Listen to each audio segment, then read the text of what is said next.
Hola, hola. Uy. ¿Cómo vamos? ¿Ahí bien? Sí, ahí está. No las quiero aturdir. Bueno, ¿cómo están? ¿Bien? Bueno, me alegro mucho. Queríamos contarles que hoy hacemos esta charla y como cierre de año hacemos otra mañana también sobre dos temáticas que siempre que vengo acá a la biblioteca o que ofrezco algún tipo de conferencia o charla intento que sean siempre herramientas que necesitamos, cuestiones que nos resuenen, que nos vayamos con una información que realmente nos sirva para quedarnos pensando, para quedarnos mirándonos. Justamente el título de la charla de hoy es una pregunta, ¿no? ¿Automatizados o conscientes? ¿No? Vamos a ver que prioritariamente vivimos automatizados, con los consecuentes resultados que esto tiene en nuestra vida, ¿no? Es como un muñequito así manejado por una información, donde hay ciertos resultados que muchas veces, en muchas oportunidades, son resultados como dolorosos o negativos, y que yo veo permanentemente en la consulta con las personas cuánto sufrimiento hay, ¿no? Tras de la cara que cada uno tiene, su vida que parece normal y le parece que no le pasará nada. Cada persona, cada uno de nosotros trae una serie de sufrimientos, una serie de cuestiones que duelen, una serie de cosas para resolver. Que si realmente pudiéramos estar más conscientes, que sería esto de poder mirarnos, estar como mirándonos todo el tiempo, estar conscientes de nosotros, que es justamente una condición que tenemos como seres humanos, esta capacidad de como salirnos de nosotros y mirarnos, ¿cierto? Esto pasa cuando uno se auto-observa. Vieron que cuando uno mira o se fija en cuestiones de otros, ve claramente lo que el otro tendría que hacer y el límite que debería poner y de dónde se tendría que salir, ¿no? Viene una amiga y nos dice, no, ¿sabes qué? Me pasó esto, me pasó lo otro. No, pero decirle que no, hacer tal cosa, poner tal límite, fijate, no podés permitir esto que está pasando. Y cuando me toca a mí, como no me puedo auto-observar, no tengo la claridad para ver qué es lo que yo tengo que hacer. Y además, como tenemos esta cuestión que ahora vamos a ir como viendo cuáles son los aspectos que nosotros tenemos que ver de nuestra vida o que queremos ver para estar mejor, tenemos también esta cuestión del rechazo de las emociones, ¿no? Del poco lugar que le damos a lo que sentimos en nuestra vida, sobre todo cuando tenemos algún tipo de emoción de las que denominamos negativas, ¿no? Que nadie las quiere sentir porque duele, porque me siento mal, porque tengo angustia o lo que sea que me suceda. Entonces rechazo eso que siento, con lo cual no entiendo qué me está diciendo de mí esa emoción. Que si yo pudiera seguir lo que esa emoción me está diciendo y no enjuiciara la emoción, o no la bloqueara, o no la pasara a la mente, bueno, en realidad no es tan importante, bueno, qué sé yo, ¿no? Como que uno le busca una explicación para no accionar. Ahora vamos a ver también por qué hacemos esto, ¿no? Entonces, se nos juntan como muchos aspectos o muchas cuestiones que es importante en algún momento poder pararse y poder mirar. Porque supuestamente todos nosotros quisiéramos estar bien, ¿no? Mañana, la charla de mañana se denomina la felicidad que buscamos, ¿no? Para ver qué es la felicidad, a dónde está, por qué no la encontramos, por qué es tan difícil, por qué parece una cosa como hasta utópica, ay, la felicidad, qué sé yo, parece una palabra como hasta inalcanzable, ¿no? Y además nos hemos acostumbrado como al malestar, nos hemos habituado a sentir cosas que bueno, a todo el mundo le pasan, todo el mundo tiene problemas, y entonces yo me quedo muchas veces en lugares que no me quisiera quedar, sintiendo cosas que no quisiera sentir, teniendo vínculos que no quisiera tener, porque mi cabeza dice, bueno, quédate, todo el mundo vive así, todo el mundo tiene problemas, todo el mundo se enferma. Entonces, todas las situaciones de malestar, que en realidad son como si fueran lucecitas de alarma que a mí se me prenden para que yo mire, ¿sí? Para que yo mire y cambie, para que yo mire y me vea, para que mire y decida, me salga donde no quiero estar, ¿no es cierto? Etcétera. Entonces, fíjense que la mayor parte del tiempo nosotros estamos automatizados. ¿Qué sería automatizado? Que no nos estamos mirando, que es como que venimos cargados de una cierta información que tiene que ver con nuestra historia, con una identidad que construimos, entre comillas, identidad, con un personaje de funcionamiento que siempre es el resultado de la historia familiar que cada uno de nosotros ha tenido, ¿no? Salimos de nuestra historia familiar con un cierto personaje, esto lo hablamos en todas las charlas, ¿no? Entonces yo tengo como una identificación con ese personaje y yo me digo, yo soy así. Y nunca me pregunté si ese personaje me hace sufrir, me hace resignar cosas importantes, me hace que yo esté en incoherencia con lo que de verdad quisiera. ¿Entienden? Porque si yo digo yo soy así y mi ser así sería, por ejemplo, no, decimos esto a veces, ¿no? A mí no me gustan los conflictos, yo cuando alguien grita yo prefiero quedarme callada, no me gusta pelear. Esto parece bueno, parece que yo soy pacífica, ¿no? Pero en realidad si hacer esto implica que alguien está pisoteando algo importante para mí, esto de no ser conflictiva no estaría tan bueno, ¿cierto? Porque supuestamente todos necesitamos ser respetados, tener nuestro lugar, sentirnos bien, sentirnos queridos, sentir que, bueno, las necesidades básicas que todos tenemos. Por muchísimas razones, esas necesidades básicas muchas veces no se cubren, porque no se han cubierto en la historia familiar que nosotros hemos tenido tampoco, ¿no? Todos nos han faltado cosas en nuestra familia cuando éramos chiquitos, o nos ha faltado reconocimiento, o nos ha faltado valoración, o nos ha faltado que nos miraran, o nos ha faltado sentir que yo tengo un lugar, o me ha faltado la posibilidad de comunicarme con otros, de ser escuchada. Todas cuestiones vitales para todos nosotros. Entonces nosotros tenemos necesidades profundas, básicas, que cuando no se pueden cubrir, nosotros entramos en estrés. Y seguramente todos ustedes coincidirán, todos nosotros coincidiremos, con que muchísimas veces hemos permitido que esas necesidades no se cubran por temor a que el otro no me quiera, por temor a que se enoje, por temor a que me abandone, por temor. Entonces no soy yo, no digo lo que quiero, no hago lo que siento y voy teniendo internamente un estrés con las situaciones.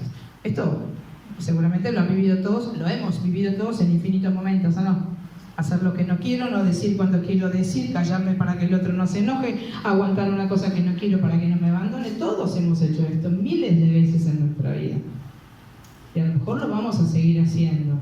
Entonces, cada vez que hacemos esto es como que fuéramos nuestro propio enemigo, ¿no?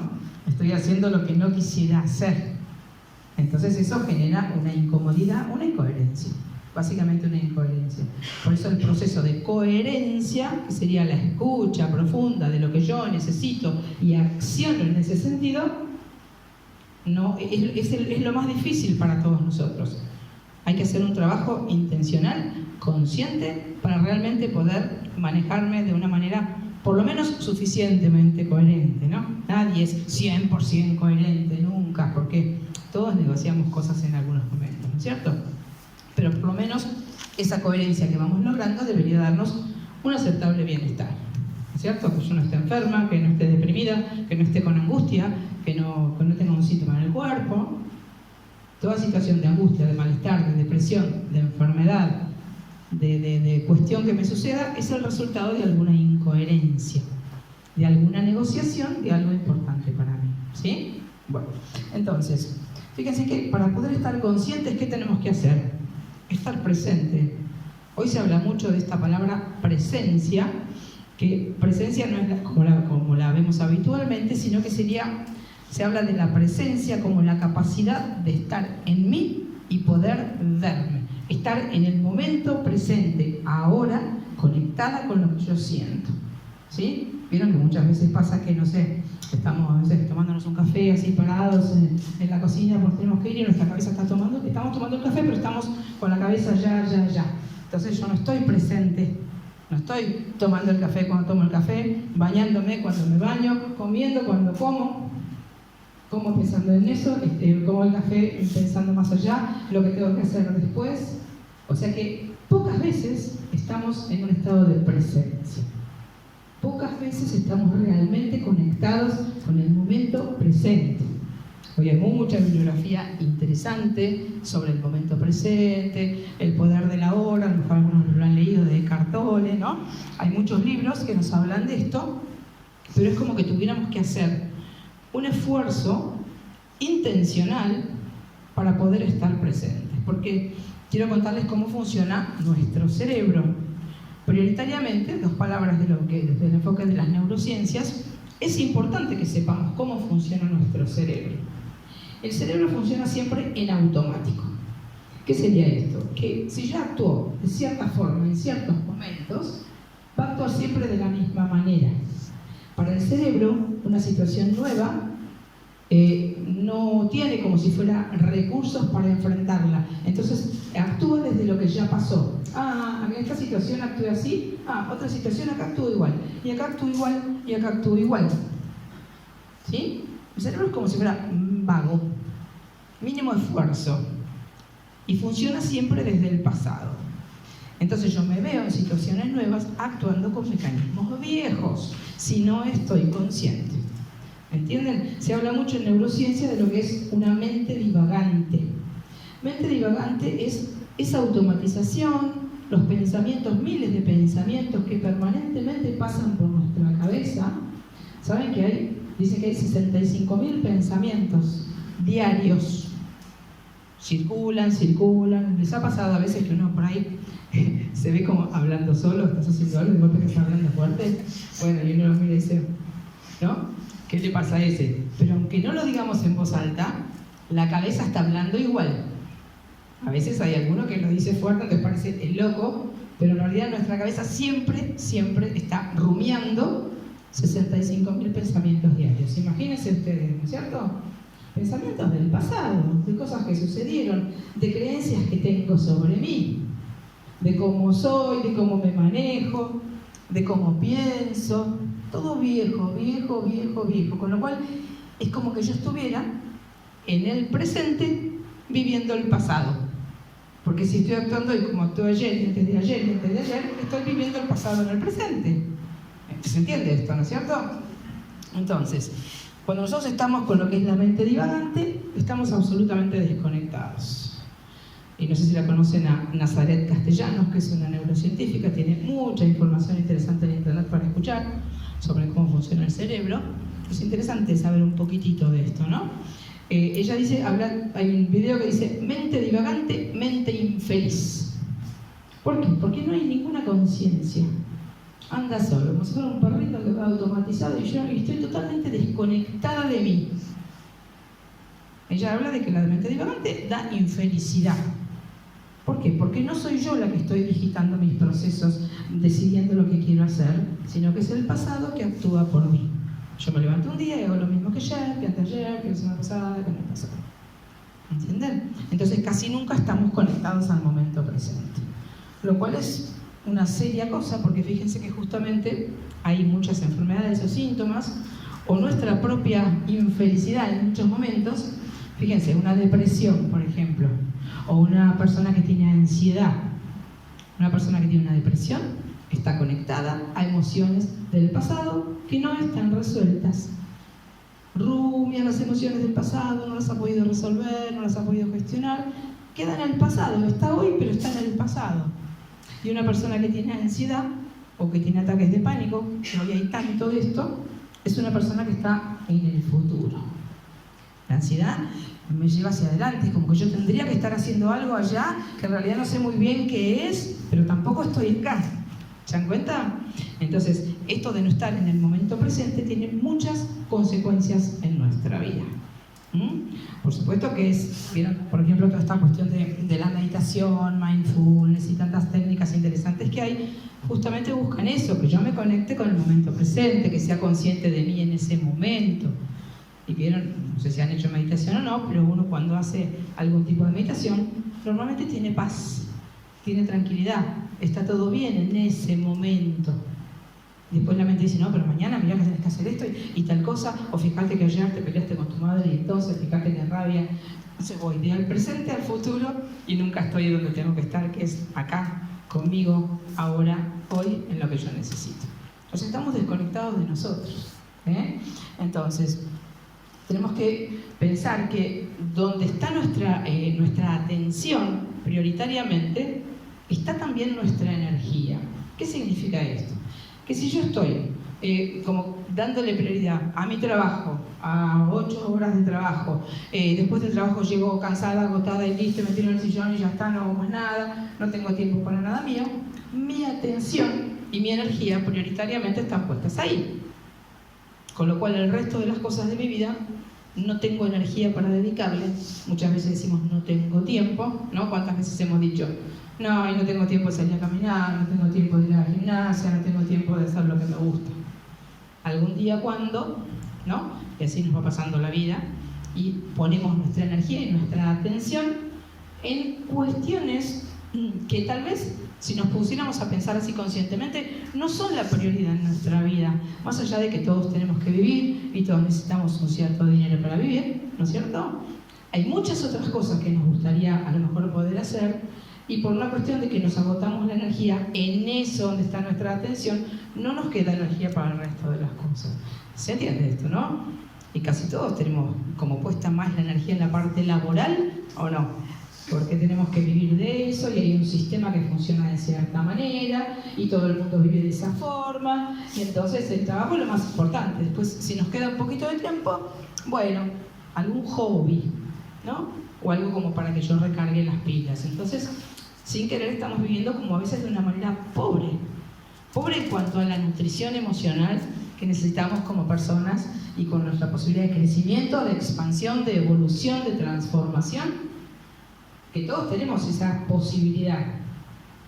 Vieron que ahora hay muchas personas que estudian muchos cursos, hay muchísima oferta de cosas re interesantes para hacer, ¿no es cierto? Y muchas personas dicen, yo estoy en la búsqueda, o estoy en un camino espiritual, o soy una persona espiritual, ¿no? Todos somos espirituales, pero esto implica que yo quiero buscar algo más, que siento que hay algo más que esta rutina cotidiana y necesito algo más, porque la parte como más vital que tenemos nos pide más si tenemos suerte en algún momento. O podemos pasarnos la vida en una absoluta automatización, viviendo la vida que nos propone un cierto sistema. Hay una frase que dice que si yo no vivo mis propios sueños, voy a vivir el sueño de los otros. Interesante esto, ¿no? Uno se replantea el sueño de quién estoy viviendo yo. De un sistema, de un empresario, o el mío.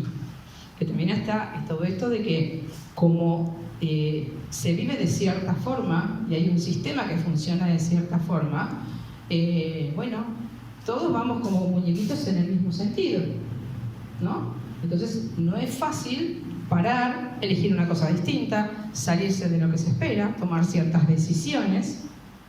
Seguramente muchos de nosotros uno escucha, ¿no? Ay, qué lindo, dedicarme a viajar, comprarme un motorhome e ir a pasear por el mundo. ¿Cuántas personas lo hacen? La minoría, ¿no es cierto? Ya vamos a ver mañana, cuando veamos la otra charla, cómo a veces procrastinamos. ¿Qué quiere decir esta palabra? Dejar siempre para después. Bueno, el día que mis hijos crezcan tal cosa, cuando pase tal cosa, cuando me mude de casa, cuando... No sé, siempre cuando pase algo después, yo no sé qué va a pasar mañana. Ninguno de nosotros sabe qué va a pasar mañana. ¿Te dio frío el aire? Ah, Mariel, apagarlo no, pero bajarlo o subirlo un poquito. ¿Te das cuenta ahí? Bueno. Entonces, tenemos que pensar que si nosotros estamos viviendo desde el pasado, como les decía, estamos desconectados del momento presente. Entonces no estamos conscientes de nosotros, no estamos con esta capacidad de observarnos y decir, bueno, ¿cómo estoy? ¿Cómo me siento? ¿Qué quiero?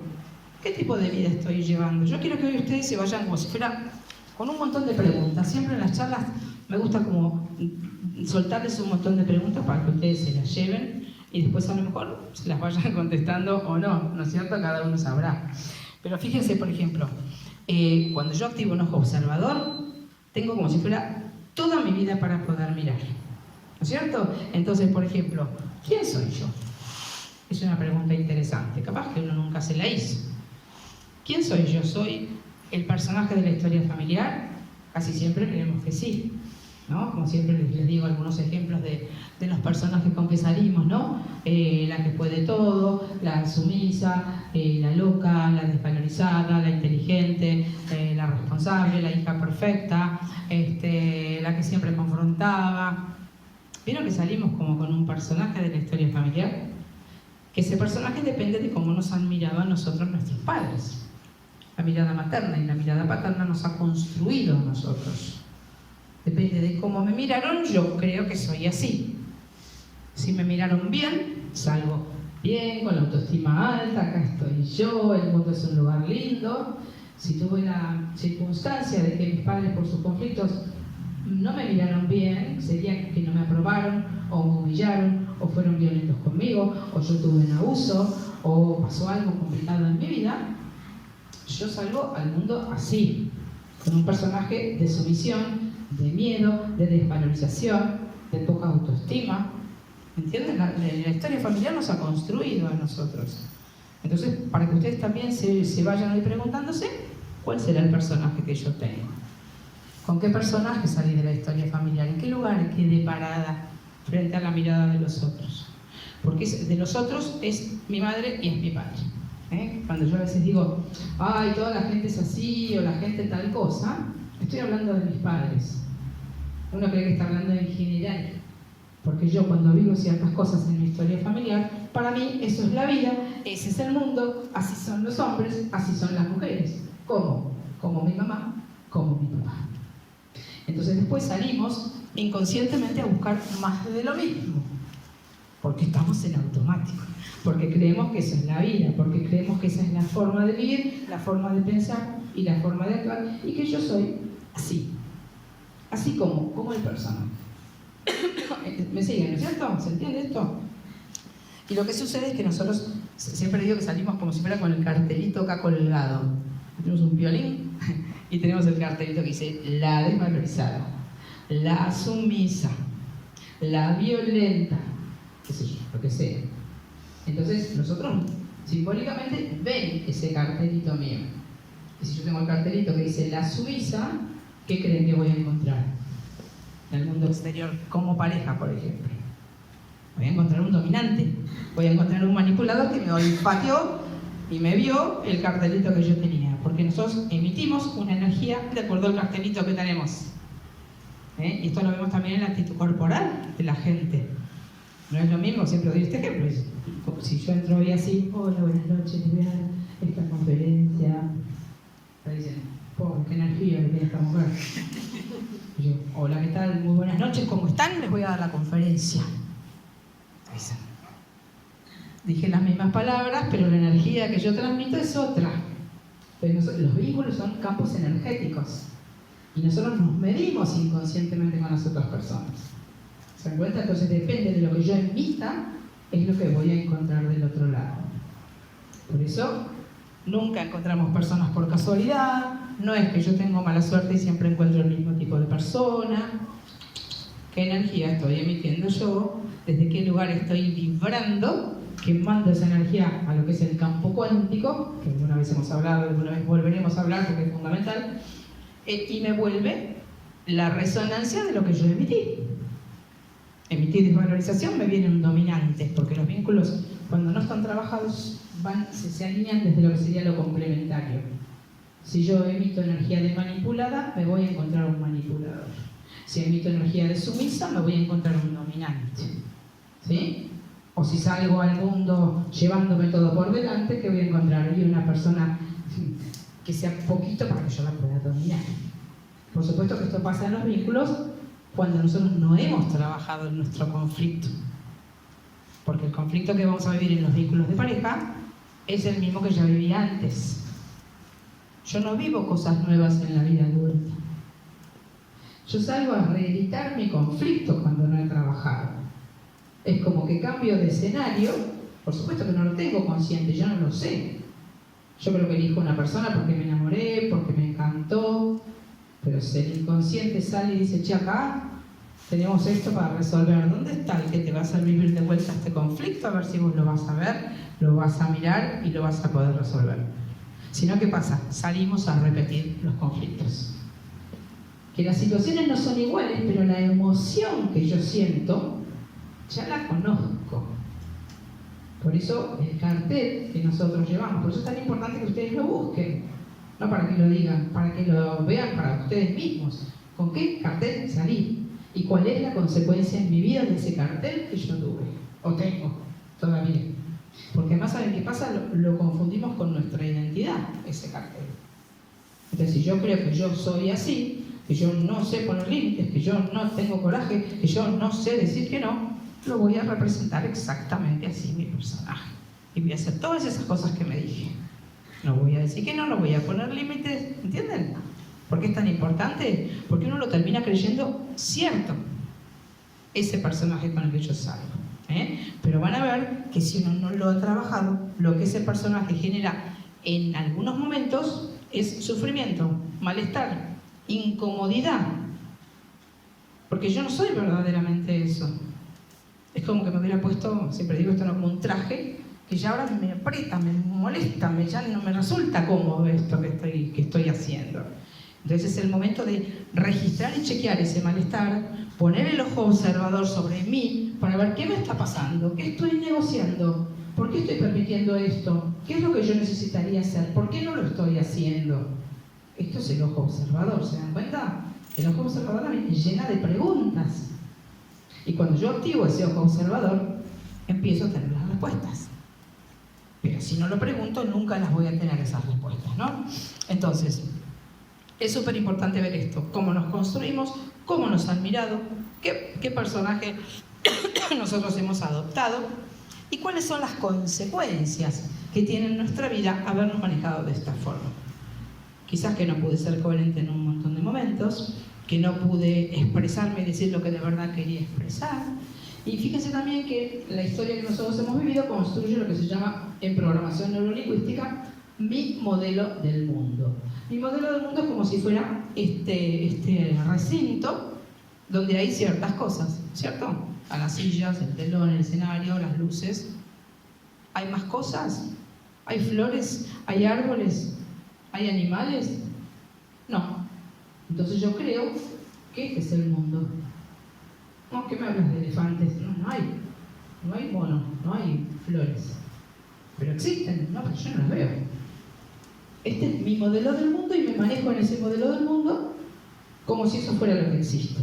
Entonces, cuando uno va a hacer un proceso de cambio y hace un proceso de autoobservación, tiene que mirar cuáles son los límites que tiene mi modelo del mundo, porque hay mucho más afuera, simbólicamente, ¿no? Estamos diciendo como si fuera este lugar, hay mucho más que esto, solo que no lo miré, que no lo vi, que no puse mi atención en eso. Entonces todos tenemos un modelo del mundo como una cajita que creemos que es el mundo. Entonces cuando vamos a hacer un cambio o sentimos que necesitamos hacer un cambio o hacemos esta mirada sobre nosotros, tenemos que transponer los límites de nuestro mundo y buscar cosas o pensar de manera que nunca pensamos. Y si esto no fuera así, es como que hay que poner en cuestionamiento todo. Cuando eres un trabajo consciente y realmente quieres resolver algo, yo siempre digo que es como que hay que dar vuelta como un canasto así, mi vida caiga todo arriba del escritorio. ¿Qué hay acá?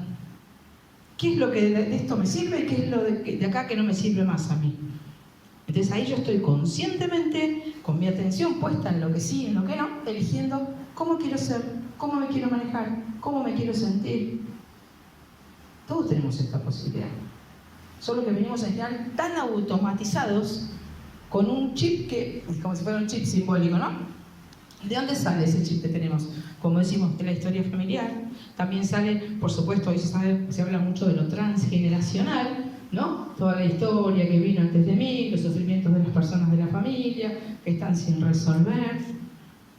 Siempre digo, vieron que si nosotros hoy, que tenemos infinitas terapias, infinitas metodologías, muchas veces nos quedamos en lugares de sufrimiento y elegimos no resolver, ¿sí? Muchas veces nos da como, ay, tengo que ir a revolver, decimos la historia, y no queremos revolver. Lo que pasa es que no es la idea revolver y sufrir a propósito, es ir a mirar qué es lo que hubo, porque eso que hubo está condicionando mi presente. Entonces, si yo no lo miro, nunca lo voy a resolver y voy tratando de emparchar mi presente, creyendo que es esto, que es esto, que es esto, cuando en realidad hay una cuestión de fondo, de base, mejor dicho, que es la que se está mostrando hoy. Entonces, si en algún momento nosotros no miramos nuestra vida y nos hacemos una serie de preguntas, vamos a estar absolutamente en automático. Y uno ve permanentemente, yo lo veo en la consulta, como les decía, personas que sufren, que lo pasan muy mal, que están enfermas, que tienen grandes heridas del pasado y que están haciendo un esfuerzo por sostener las cosas con un desgaste energético enorme, por no mirar de una buena vez, a ver, ¿qué me pasó? ¿Qué fue lo que sufrí? ¿Qué herida emocional traigo todavía sin resolver? ¿Qué es lo que no estoy haciendo en coherencia? ¿Qué es lo que no estoy permitiéndome decir, hacer? ¿De dónde no me estoy corriendo? ¿Qué es lo que quisiera elegir y no elijo? O sea, todas las cosas que nos pasan a nosotros en nuestra vida, ¿no? Entonces, pensemos que también una pregunta importante o una mirada importante es, bueno, ¿cómo es mi situación actual? Si yo prendo el reflector ahora y miro mi vida, ¿qué veo? ¿No? ¿No es cierto? No es para que nadie lo diga, es para que cada uno se lo pregunte a sí mismo, ¿no? ¿Qué veo? ¿Qué tipo de trabajo estoy haciendo? ¿Cómo me estoy sintiendo? ¿Qué tipo de vínculo tengo si es que estoy en pareja? ¿Cómo está mi vida? ¿Qué cosas están mal? ¿Tengo alguna enfermedad? ¿Tengo alguna cuestión que quisiera hacer y no la estoy haciendo? ¿Cómo es mi situación actual? O sea, si no nos paramos intencionalmente a mirar, no vemos nada. Y lo vamos como piloteando todo el tiempo. ¿Se dan cuenta? Entonces tenemos esta oportunidad que es una pena que uno la desperdicie, porque si yo puedo mirar e identificar a dónde están los conflictos o los sufrimientos que yo tengo la posibilidad de rediseñar, de modificar, de cambiar, de elegir. Pero vieron que se habla mucho también de lo que es la zona de confort, ¿no? Bueno, acostumbramiento, estamos más o menos bien, cómodos, prefiero cambiar. Pero nuestra vida es lo que está en juego, ¿no es cierto? Entonces, el cerebro no nos ayuda en ese sentido. Como les decía, que funciona en base al pasado. Para el cerebro que uno diga transformación, evolución, camino espiritual, crecimiento, el cerebro dice, ¿de qué me estás hablando? Si así estamos bien, estamos sobreviviendo. Comés, dormís, vivís. ¿Entienden? Entonces, nuestra naturaleza así biológica no nos dice que necesitamos una evolución y una transformación. Es otra parte que tenemos, que es nuestra dimensión espiritual, que es la que necesitaría expansión y necesitaría poder ser escuchada en algún momento. ¿Sí? Porque nosotros no vamos a sentirnos nunca felices si estamos en automático. Es muy difícil estar feliz si no está en automático, si nunca eligió nada. Pero que uno cree que ha elegido muchísimo, todos ustedes seguramente, y yo, hasta que supe todo esto, creía que uno había elegido montones de cosas. Yo elegí esto, decidí tal cosa, formé tal pareja, me hice tal cosa. Pero si uno mira la historia familiar, ve que todo está condicionado y determinado por lo anterior. Con lo cual no tenemos una libertad como nosotros creemos. El tipo de trabajo que hacemos está condicionado por o el oficio, o la profesión, o a lo que nos dedicamos, está directamente relacionado con nuestros sufrimientos en la historia familiar. Un psicólogo, ¿por qué psicólogo? Y porque hubo muchas cosas complicadas en la familia. Un terapeuta, ¿por qué? Lo mismo. Un médico, ¿y por qué? Porque hubo personas sin atención médica. Un abogado, ¿por qué es abogado? Y porque hubo muchas injusticias en la familia. ¿Entienden? Una maestra jardinera, porque como niña se sintió absolutamente desprotegida, entonces uno va compensando en su profesión, en su oficio, haciendo para otros cosas para que se sientan bien, porque el inconsciente funciona así. Si yo tuve una herida emocional y hago algo por vos, sanando una herida que vos tenés parecida, para mi inconsciente yo también estoy sanando. ¿Vieron que uno se siente bien cuando hace algo lindo por otra persona? Yo también me sano cuando hago algo por otro. O una persona que es periodista, comunicador social. ¿Por qué? Porque no pudo hablar, no fue escuchado, nadie nos miró. Entonces, si nosotros buscamos el origen de las profesiones y los oficios, vamos a encontrar claramente que hay una vinculación con ciertos sufrimientos o ciertas cuestiones que nosotros tuvimos. Y muchas veces en lo que hacemos somos muy buenos justamente porque como ya lo sufrimos eso, hacemos que el otro no lo sufra. ¿Sí? Lo importante de esto es que yo, además de hacerlo para el otro, también en algún momento me doy cuenta que eso también tiene que ver conmigo y que yo tengo la herida y que en realidad estoy sanando para el otro, pero todavía no me miro yo a ver qué dolor tengo yo. ¿Se entiende esto? ¿No es cierto? Porque si hago eso para el otro es porque la herida la tengo yo. ¿Sí? ¿Entienden?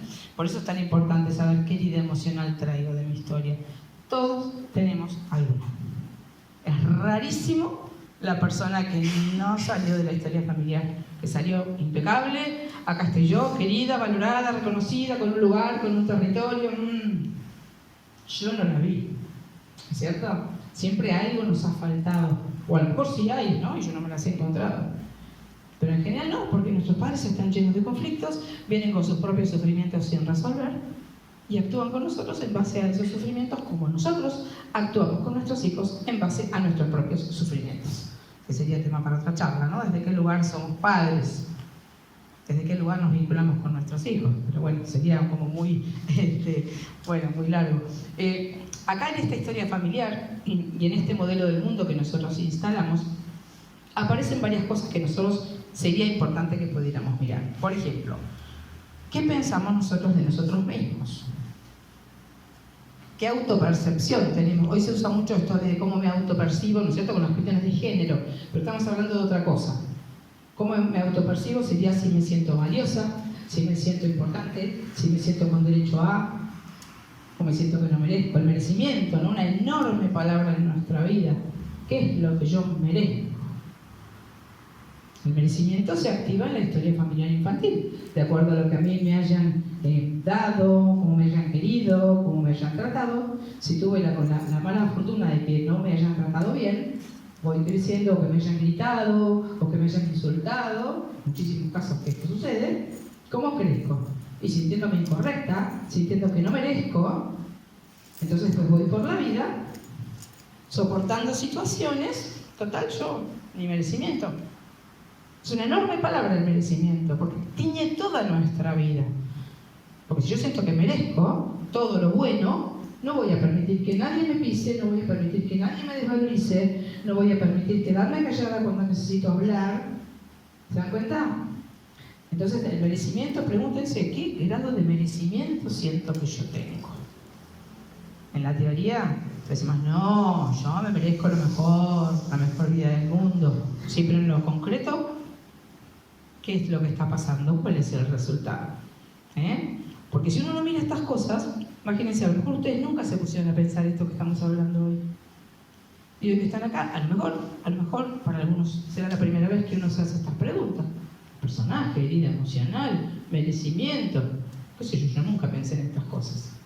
Pero todo eso conforma el piso sobre el cual yo estoy parada, y ese piso hace que mi vida sea de cierta forma. Entonces no es un detalle. ¿Qué creo que merezco? ¿Cómo me manejo? ¿Qué pienso de mí? Y fíjense la dificultad que nosotros tenemos para autoaprobarnos. ¿Quién de ustedes puede decir, yo soy una genia, me felicito por cómo me manejo, qué bien que hago las cosas? En general estamos siempre como autodesaprobándonos. No sé si conocen a Krishnamurti, es un maestro espiritual de hace unos cuantos años, y él decía que vivimos en una sociedad que tiene como la mala costumbre o el hábito de autodesaprobarse todo el tiempo. Entonces es como que yo siempre soy incorrecta y tendría que hacer algún trabajo, hoy se dice trabajo espiritual, para en algún momento poder llegar a ser una persona como debo ser. Y además están estas cuestiones, ¿no?, religiosas, sin ningún tipo de crítica ni de juicio, donde se nos ha hecho creer que nosotros estamos desconectados de nuestra esencia, que estamos desconectados del paraíso, que sería nuestra felicidad, vamos a llamarlo así de manera muy simple. Entonces tenemos que hacer todo, un trabajo, sufrimiento, un camino, hasta que a lo mejor algún día, en un hipotético cielo, va a estar nuestra felicidad. Esto es como una trampa, porque qué sé yo si existe el cielo, qué sé yo si está el paraíso, y mi vida de ahora qué sentido tiene entonces, si yo no puedo vivir feliz en el momento presente. ¿Entienden? Entonces, más allá de las creencias que cada uno pueda tener, uno puede pensar que es posible vivir bastante feliz, bastante en coherencia, bastante alegre, bastante disfrutando de la vida, pero no estamos acostumbrados a eso. Uno en general tiene creencias instaladas así en el inconsciente colectivo de que la vida es difícil, ¿viste? Siempre hay problemas, todo el mundo sufre, bueno, ¿viste? Los vínculos son complicados. Uno tiene estas cosas circulando por ahí, ¿o no? ¿Quién piensa? La vida es maravillosa, un vínculo de pareja es lo más lindo que te puede pasar, relacionarse con los hijos es la mayor nutrición emocional del mundo. Vamos a reír. Claro, no, pensamos que Y no estoy diciendo que no es que uno viva en un mundo utópico y esté pensando en los pajaritos. Pero si uno creyera, las creencias que nosotros tenemos determinan todo en nuestra vida. Si yo creo que el amor es re complicado, por ejemplo, y que en el amor se sufre, por amor se sufre, esta creencia está instalada. Entonces nos aguantamos un montón de cosas, negociamos un montón de cosas, porque por amor, y bueno, viste, se sufre. ¿Por qué? Porque yo estoy negociando, porque no estoy poniendo límites, porque no me estoy escuchando. Si no, yo no tendría por qué sufrir por amor. Y además, algo que es fundamental y que parecemos olvidarnos todo el tiempo, es que somos personas libres. Parece que nos olvidáramos de la libertad, que si yo no estoy bien en un lugar, tengo la posibilidad de irme. Parece que simple, parece decir esto, ¿no es cierto? Y sin embargo, ¿cuántas veces permanecemos en lugares de malestar, de sufrimiento, como remando situaciones con las que no estamos de acuerdo?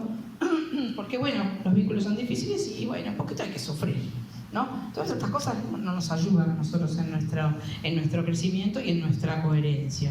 Ustedes miren alrededor y van a ver que hay muchas personas hoy que tienen muchas enfermedades, personas que están medicadas, cada vez gente más joven, ¿no es cierto? Con medicación por ahí de un psiquiatra, porque se sienten mal, porque tienen ansiedad, porque están deprimidos, mucha gente con cáncer, con hipertensión, con hipotiroidismo, enfermedades motoras, ACP, ¿vieron?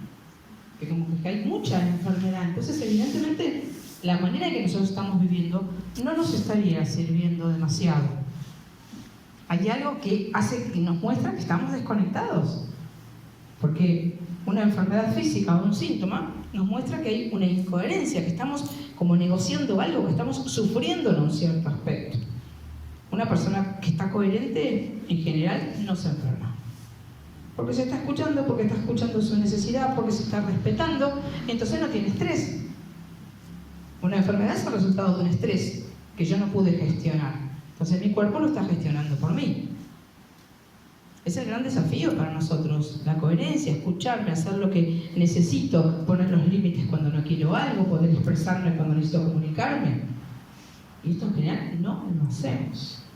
Justamente porque además venimos, como decíamos, teñidos por una historia, por una herida emocional que hace que negociemos un montón de cosas. Porque si uno viene herido, por decirlo así simbólicamente, no va a decir acá estoy yo, che, mirá, este límite te voy a poner. No, yo vengo herida, entonces voy a tratar de ver dónde está el que sane mi herida. Entonces, con tal de que sane mi herida, por ejemplo, si a mí me hubieran abandonado de chica, lo más importante para mí va a ser que alguien se quede conmigo, para no volver a sentir la herida de abandono. Entonces, a lo mejor voy a priorizar una incomunicación, una indiferencia de la otra persona, porque para mí lo más importante por la herida que traigo es que no me vuelvan a dejar.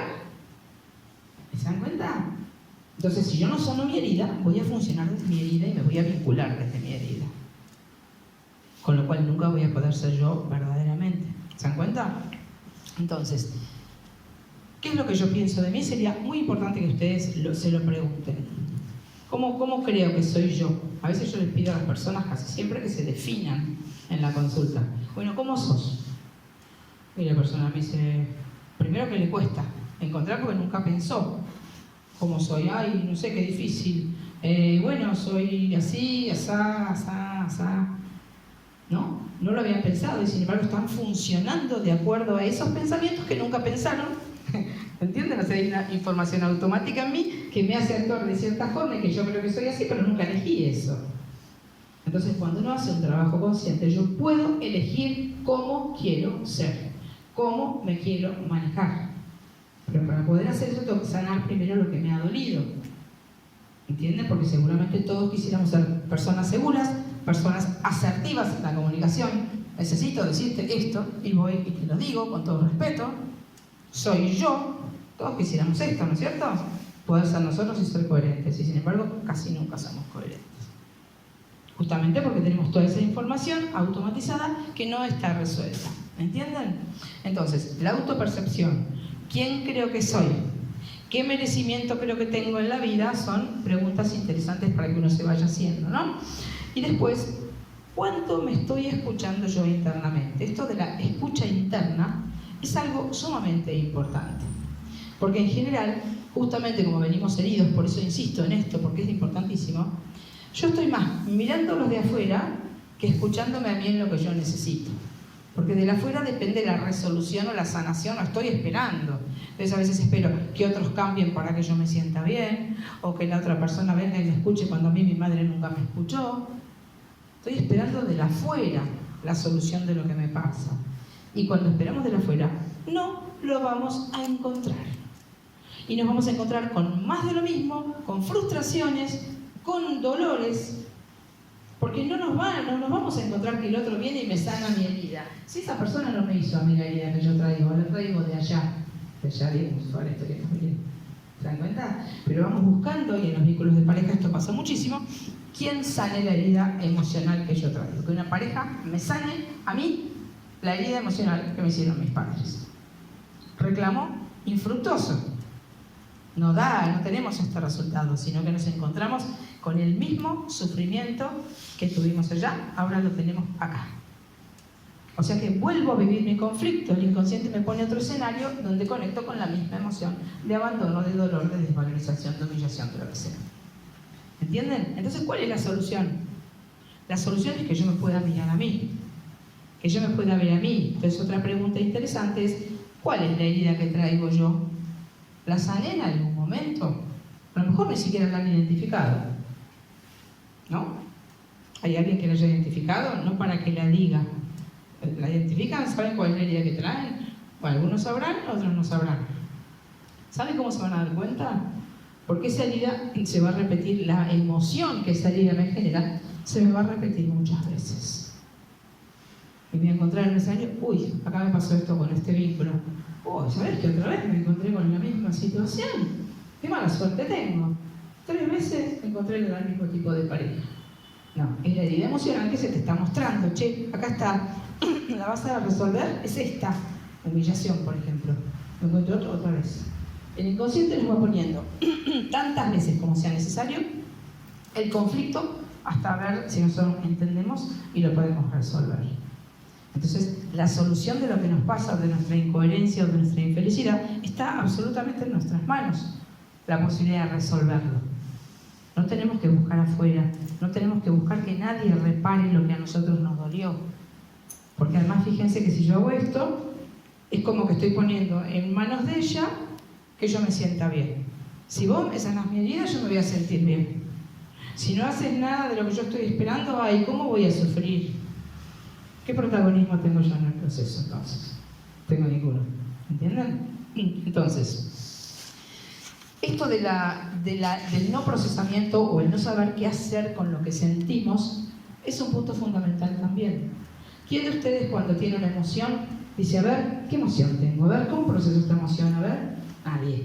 Tengo una emoción, trato de hacer un nudo, trato de bloquearla, negarla, sobre todo cuando es dolorosa, como decíamos, ¿no? No me tendría que sentir así, no tendría que sentir esta angustia. ¿Cómo voy a tener esta rabia? ¿Cómo voy a mostrar este enojo? Voy a quedar como una sacada. Entonces, ¿uno qué hace? Reprime, enjuicia, bloquea, racionaliza, ¿no? A veces pasamos a la mente la emoción. Bueno, no es tan grave, después de todo, qué sé yo. No nos escuchamos, no escuchamos la emoción. Y a una emoción, siempre lo digo, le debería seguir una acción. Yo estoy enojada con vos, grito. Digo, no es que haya que gritar, lo estoy diciendo como un ejemplo. Estoy triste, lloro. Tengo miedo, salgo corriendo. ¿No? Siento algo y hago algo. Normalmente sentimos algo y no hacemos nada. Entonces queda bloqueado el circuito de la emoción y vamos juntando estrés internamente. ¿Cuántas veces podemos identificar en nuestra vida que sentimos algo y nos callamos la boca? Sentimos algo y no dijimos nada. Sentimos algo y nos lo aguantamos. Y encima nos enjuiciamos. Entonces yo siempre doy el ejemplo de que las emociones son como vieron las señales de tránsito en la calle. Pare, semáforo, curva. Nosotros las obedecemos, ¿o no? Bueno, las emociones son eso. Pare, ponga límite, diga que no, córrase, sálgase. ¿Entienden? Pues si yo las enjuicio, no voy a hacer ninguna de esas acciones. Porque voy a pensar que está mal, que yo no sepa controlar mis emociones. Porque nos han enseñado cómo controlar. Cuando éramos chiquitos nos dimos cuenta de que teniendo ciertas actitudes éramos aprobados y teniendo otras actitudes no éramos aprobados. Si nos tirábamos al piso y pataleábamos y gritábamos, no, te vas a tu cuarto porque no tenés que llorar, no te tenés que enojar. Entonces la expresión de mis emociones ya empieza a ser como cortada o cuestionada desde que somos chiquitos. Nadie te dice en general, anda, mi amor, llorá tranquilo en el cuarto, o a veces sí, ¿no? Algunos padres, anda, llora tranquilo, no pasa nada, no te enojes, no llores, o le compramos un caramelito para que el nene no llore. Entonces, ¿qué le estamos diciendo? Está mal que llores, está mal que te angusties, está mal que grites, está mal que te enojes. Entonces yo empiezo como a retener, como a reprimir, a no escucharme, porque si yo expreso lo que siento, los demás me desaprueban. Esto nos empieza a pasar de chiquitos a todos. Entonces ya lo que nosotros sentimos, empezamos a ponerlo en duda. ¿No es cierto? ¿Está bien que yo sienta angustia? ¿Está bien que yo sienta enojo? No, no está bien. Controlar, que no se note. Lavate la cara y salí, ¿no es cierto? Saco la pila.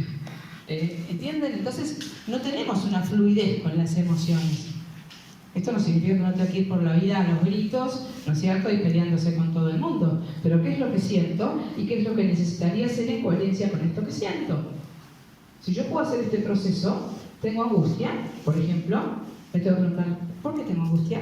¿Con qué? ¿Qué es lo que pensé? ¿Con quién es la angustia? ¿Qué situación me generó esta angustia? Eso sería hacer una mirada de autoobservación. No juicio la emoción, la estoy mirando. ¿Quién sos? Angustia. ¿De dónde saliste? ¿De algo que pensé o que pasó? ¿Qué te necesitaría hacer con vos coherentemente para sentirme bien? Bueno, ir y decirle a mi madre tal cosa y tal cosa. Se hace el circuito completo. Identifico la emoción, me veo con qué tiene que ver, busco la acción coherente para hacer y la hago. Entonces a mí no me queda estrés cuando hago este proceso. Pero esto no es lo que hacemos habitualmente. Hacemos nudo, negamos, no me tendría que sentir así. Me dicen a veces las personas en la consulta, ¿no? Vienen con una angustia tremenda, no me tendría que sentir así, yo a mí no me tendría que estar pasando esto. Digo, sí, te está pasando. Porque la primera cuestión es la aceptación de lo que me pasa. Entonces, si yo rechazo lo que me pasa, nunca lo voy a resolver adecuadamente. ¿Se dan cuenta?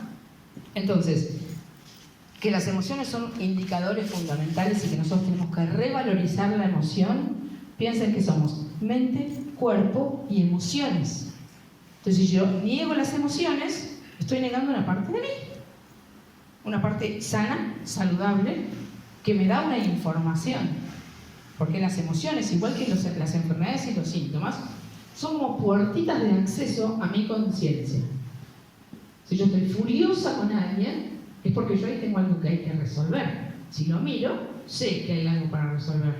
En cambio, si lo bloqueo, no voy a resolver nada. Si yo tengo una enfermedad o un síntoma, ¿qué me está diciendo?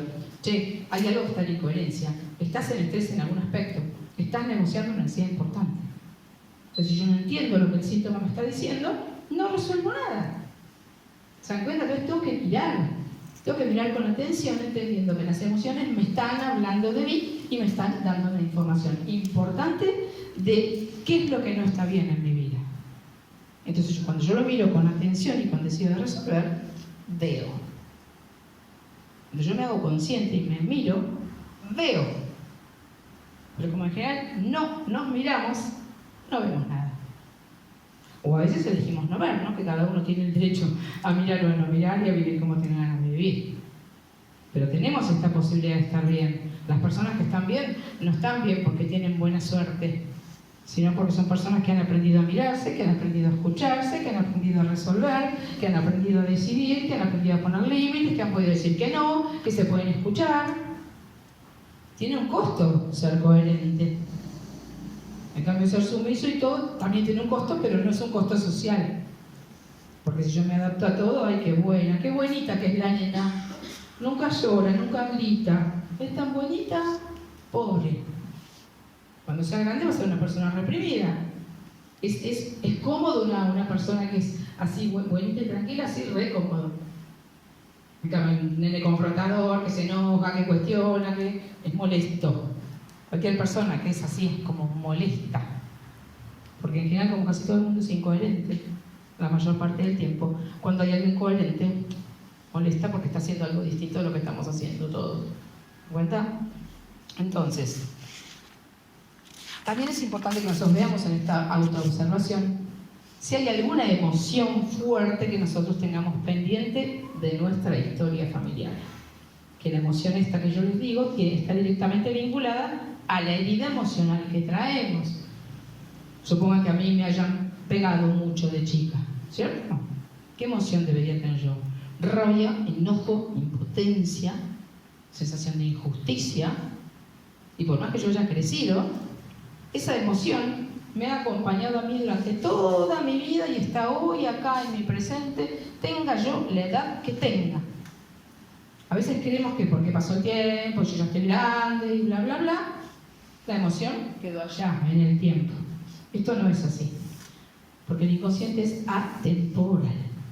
Todo lo que no está resuelto, todo dolor, toda furia, toda rabia, toda impotencia, toda angustia, todo trauma, está, si no lo trabajé, acá, hoy.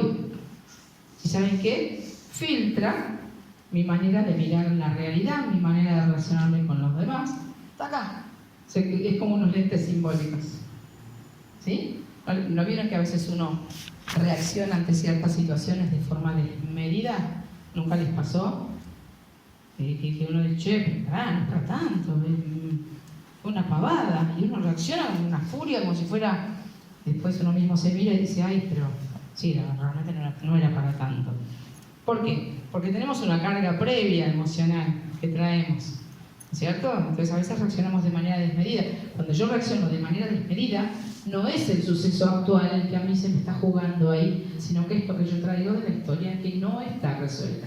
Entonces pregúntense, de la herida emocional que traigo, de la historia familiar que tuve, ¿tengo alguna emoción pendiente? ¿Cuál es esa emoción? Y buscar, por supuesto, algún método para sanar esa emoción, porque si no, eso es un obstáculo en mi vida permanentemente. ¿Entienden? No quedó en el ayer, está en el hoy, esa emoción.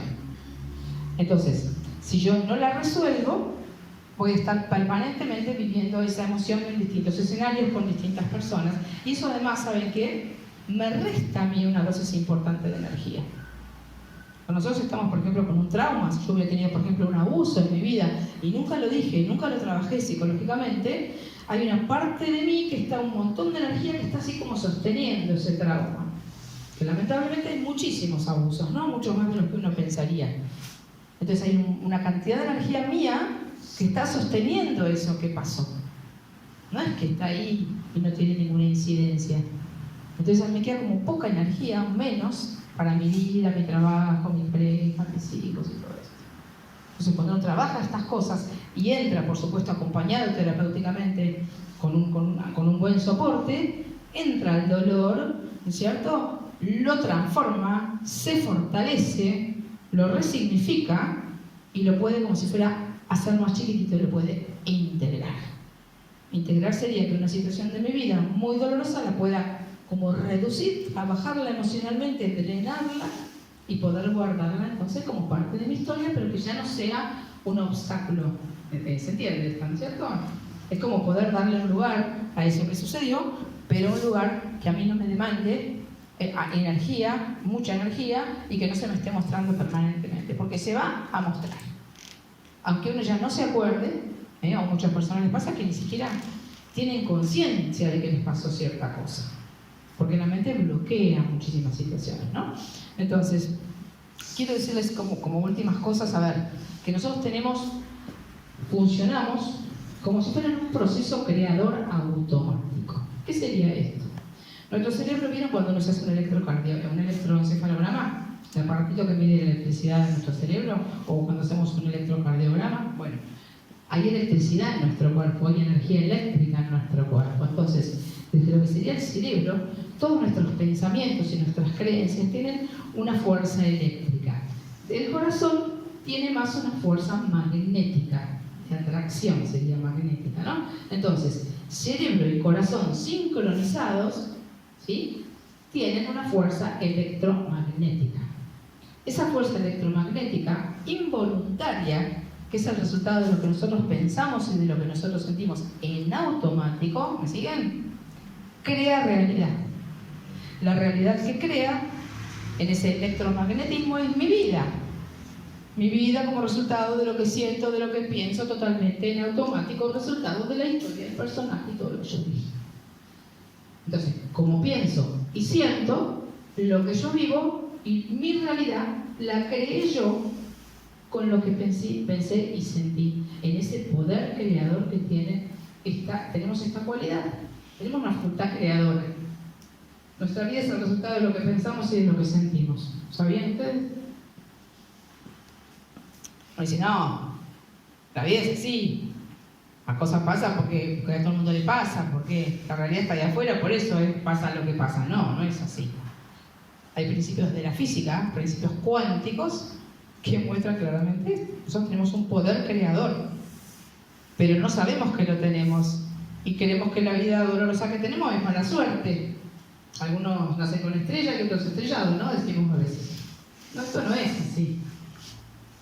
La vida que yo vivo, los vínculos que tengo, la forma en que me siento, la están creando mis pensamientos limitantes, y las emociones dolorosas que muchas veces yo tengo. Entonces yo estoy totalmente desvalorizada y pienso que yo no puedo, que yo no sirvo, que a mí me humillaron y todo esto que tengo. Angustia, dolor, desesperación, bajón. ¿Qué realidad voy a crear en ese poder creador automático que tengo? Y mi vida va a ser difícil, voy a encontrar vínculos difíciles, la voy a pasar mal, voy a tener obstáculos, no me voy a animar. ¿Eso porque la vida es difícil? No, porque yo pienso y siento de cierta forma y creo realidad. ¿Entienden? Entonces, esto que hacemos de manera involuntaria, nuestra vida ha sido como una creación involuntaria, si lo decimos desde este lugar. ¿Me siguen, no es cierto? ¿Se entiende lo que estoy diciendo?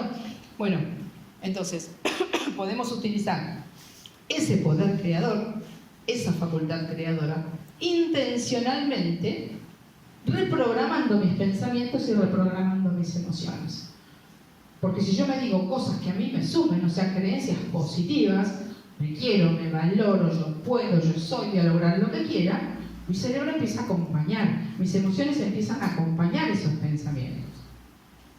El cerebro es obediente, mejor dicho, nuestra mente es subconsciente. Si yo le cargo una información negativa, se lo cree, me dice, ok, vamos por la vida así, somos esto.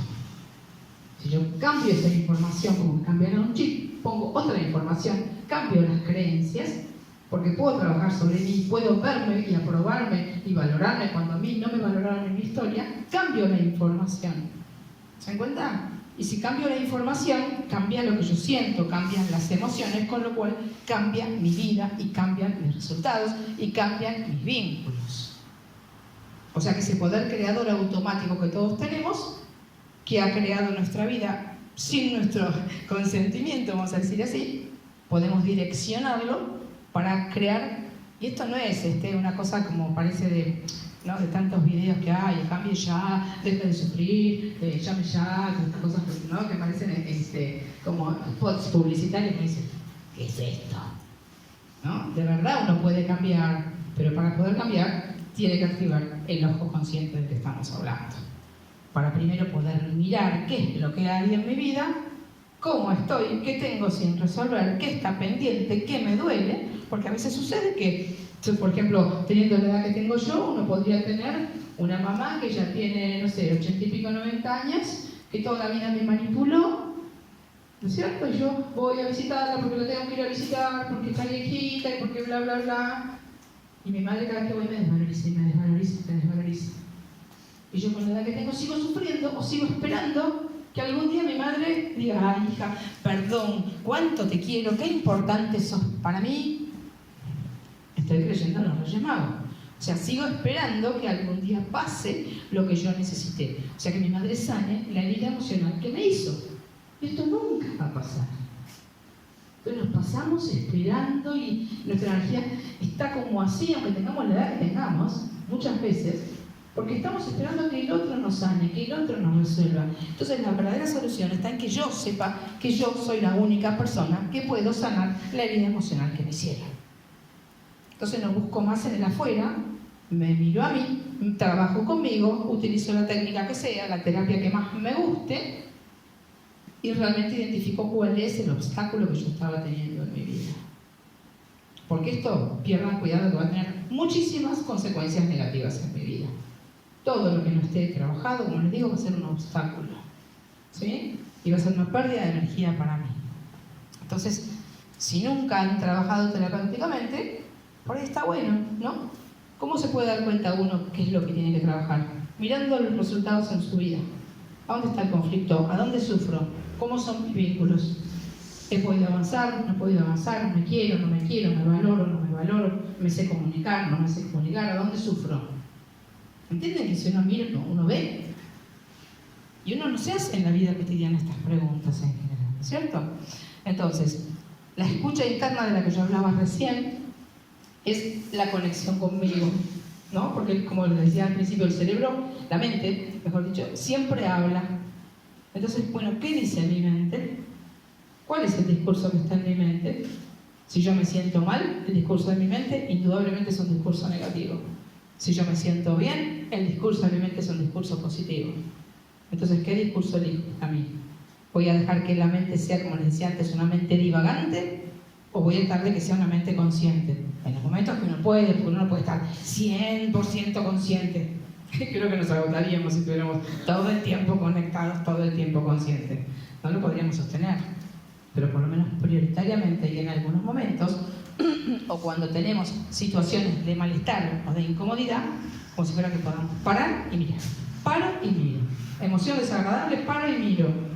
Situación de dolor, de conflicto, paro y miro. Me miro. Entonces voy eligiendo cómo quiero actuar frente a las situaciones que se van presentando. Porque si no voy a actuar siempre desde el pasado. Si siempre me callé la boca ante situaciones dolorosas, dice el cerebro, ¿cómo es que actuamos? ¿No te gusta el conflicto? No digas nada. Sigo haciendo lo mismo. En cambio, si paro y miro, ¿cómo quiero actuar en esta situación? Situación nueva, actitud nueva, elegida conscientemente. ¿Se comprenden, cierto? Entonces, quiero que veamos como varios aspectos, y ya con esto vamos cerrando, no sé qué hora es. ¿Cuáles serían como los ámbitos importantes que nosotros tenemos que mirar? Nuestro cuerpo como fuente de información. Tengo una enfermedad, tengo un síntoma, me pasa algo corporalmente, puertita de entrada para que yo mire a ver qué estoy negociando, a dónde estoy en estrés. El cuerpo nos está hablando de nosotros, el cuerpo no hace nada por sí solo.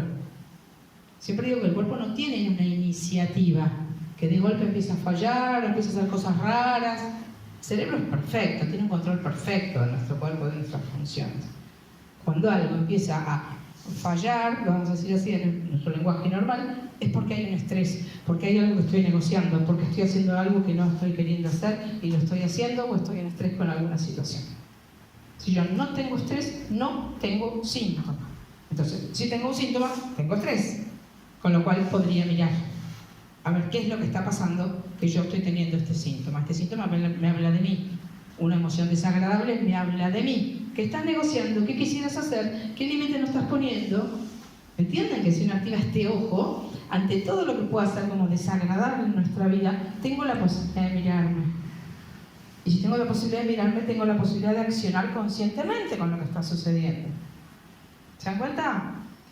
Entonces tenemos todo el tiempo esta posibilidad, solo que nos vamos ahí como automatizando, nos desconectamos. Y también otra cosa es que la vida que se vive hoy no es una vida que ponga como si fuera el foco o la atención en todo lo que nos hace bien.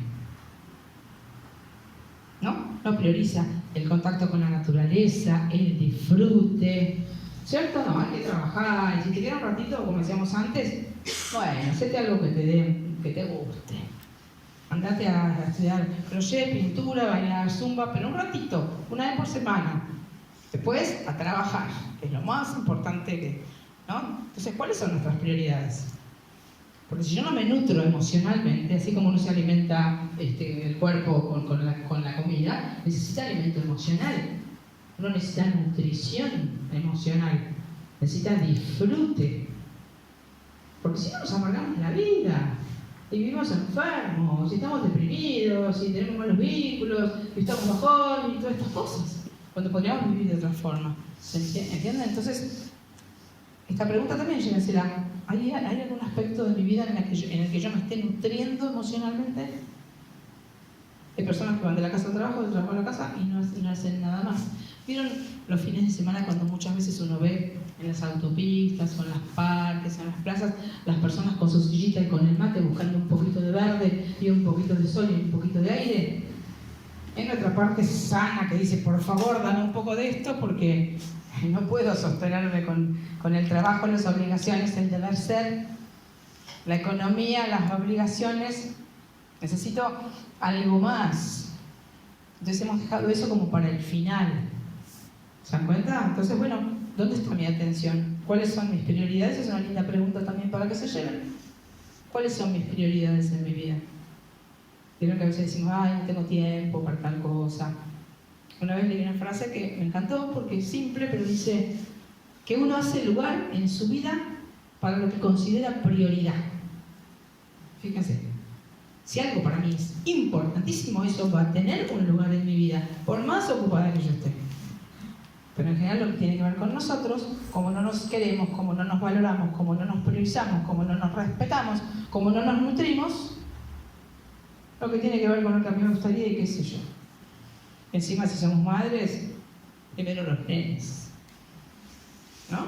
Está bien, ¿no? Por supuesto que nos ocupamos de nuestros hijos, pero especialmente a las mujeres nos cuesta mucho ocuparnos de lo que a nosotras nos hace bien, porque estamos en función de los otros, porque biológicamente somos las que sostenemos, porque todo gira casi alrededor de la mamá en general, ¿no es cierto? Prioritariamente es así, ¿cierto? Entonces, ¿dónde está lo que a mí me nutre emocionalmente, lo que a mí me recarga las pilas? ¿Hay algo que me renueve, que me dé felicidad, que me dé plenitud? ¿O solo voy descargándome poquito a poquito, haciendo lo que no quiero o lo que debe hacer sin nada más? Digo, para que no se lo pregunten, ¿no es cierto? Entonces, redondeando todo lo que hemos estado hablando, fíjense, les quiero dejar varios ítems, además de todos los que estuvimos hablando. ¿Quién soy? Que yo pueda identificar quién soy, y esa identificación va a tener que ver con las creencias que yo tengo sobre mí. ¿Quién soy? ¿Soy una persona así, asá, ¿cómo soy? Fíjense que a lo mejor les va a costar autodefinirse, ¿no? Porque yo a veces cuando no saben qué contestar les digo, bueno, a ver, te oriento. ¿Sos una persona segura? ¿Sos insegura? ¿Sos valiente? ¿Sentís que sos cobarde? ¿Vas al frente? ¿Pones límites? ¿Cómo sos? Soy una persona, no, sí, en realidad soy insegura, en realidad no puedo decir que no, soy una persona alegre, soy buena persona, qué sé yo, las cosas que cada uno le surjan, ¿no? Entonces, ¿quién soy yo? Sería una primera pregunta. ¿Cómo me definiría yo a mí misma? Y ahí vamos a ver cómo están todas las creencias sobre mí. Que soy así, que soy así, que soy de la otra forma. Y además voy a darme cuenta que actué acorde a esos pensamientos que yo creí que yo era. Pero esa identidad nunca la elegí. Supóngase que yo diga, no, yo soy una persona re vergonzosa, hablar no me gusta. Pero nunca voy a hablar, porque mi cerebro dice, ¿cómo somos? No, callar, como somos, nunca hablar. Pero voy a obedecer la creencia automática que está instalada en mí. ¿Soy verdaderamente eso? No. Porque a lo mejor yo puedo trabajar y decir, sí, ¿por qué nunca hablé? Y porque creí que no podía. ¿Me gustaría hablar? Sí. Bueno, dale. Podía. La creencia se obedece como una verdad. Una vez que la creencia se instaló en mi cabeza de que yo soy de cierta manera, el cerebro la obedece. No me discute, no me dice, che, no, pero mirá que vos podrías actuar de otra manera. Hay personas que defienden su creencia limitante, ustedes no saben cómo. Yo no puedo poner un límite, por ejemplo, me dicen, ¿no? Digo, sí podés. No, no puedo. Sí podés, le digo. No puedo, me dice la persona y se empieza como a... Dice, no puedo decirle que no. Sí podés, le digo. No puedo, sí podés, le digo. ¿Puedes decirle ahora tú qué haces? No. Y se quedan así, ¿no? Una cosa que parece tan tonta y tan obvia. Digo, sí podés, solo que hasta ahora no lo hiciste. ¿Entienden? La barrera que la persona pone, soy así, no puedo. Eso se llaman creencias limitantes. Y el cerebro dice, ok, somos así, vamos a manejarnos de esa forma. Y no me vengas con cambios, porque nosotros no somos de otra manera. Y ahí también está otro inmenso tema que es el ego. El ego y el personaje. El ego es una parte de nuestra mente que está identificada al personaje que nosotros tenemos, y al ego no le gusta el cambio. Y el ego además se alimenta de todo lo que es como si fuera emociones negativas.